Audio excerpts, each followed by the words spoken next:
Signal व्यवस्था ठरत आहे कुचकामी। पुसद शहरातील प्रकार वाहतुकीचा खोळंबा। वाहतूक समस्यांमुळे नागरिक त्रस्त। पुसद शहराची वाढती लोकसंख्या व ग्रामीण भागातून कामानिमित्त येणारा नागरिकांचा लोंढा, शहरातील अंतर्गत वाहतूक अस्तव्यस्त, ऑटोची गर्दी, तर अवैध प्रवासी वाहन सिग्नल सुरू असतानाही सिग्नलच्या एरियामध्ये भरल्या जात असल्यामुळे हार्ट ऑफ सिटी म्हणून गणल्या गेलेल्या येथील छत्रपती शिवाजी महाराज चौकात सातत्याने अपघाताच्या घटना घडत आहे। दिग्रस पुसद रोडवर अपघातामध्ये आतापर्यंत कितीतरी निष्पाप नागरिकांना आपले प्राण गमवावे लागत आहे।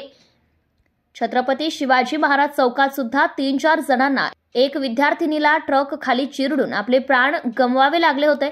रस्त्यावरील अतिक्रमण मोठ्या प्रमाणात हातगाडीवाले, फळगाडीवाले आणि भाजी विक्रेते यांच्यासह इत्यादी साहित्य विकणारे फुटपाथ ऐवजी रस्त्यावरच आपली दुकानदारी मांडत असल्यामुळे नागरिकांना वाहतुकीस रस्ता अपुरा पडत आहे।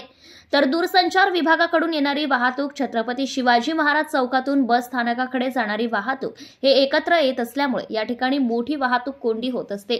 या रस्त्यावरील वाहतूक एकेरी असणे गरजेचे आहे। संबंधित बाबींचा प्रस्ताव शासनाकडे प्रलंबित असून यावर अजूनही निर्णय घेतला गेलेला नाही। शहरातील वाहतूक व्यवस्था सुरळीत चालावी याकरिता भारतीय मैंद पतसंस्थेच्या सामाजिक उपक्रमातनं पुसद अर्बन बँकेचे अध्यक्ष शरद मैंद यांनी शहरात सिग्नल व्यवस्था सुरू केली। छत्रपती शिवाजी महाराज चौकात सिग्नल बसवण्यात आले, मात्र त्यानंतर रस्त्याच्या विकास कामांसाठी ते सिग्नल काढून टाकण्यात आले होते। काही दिवसानंतर ते पुन्हा बसवण्यात आले, मात्र या सिग्नल व्यवस्थेचा वाहतुकीवर कुठलाही सकारात्मक परिणाम होताना दिसत नाही। त्यामुळे ही व्यवस्था आता कुचकामी ठरत आहे। प्रतिनिधी रवी कोल्हे, पुसद।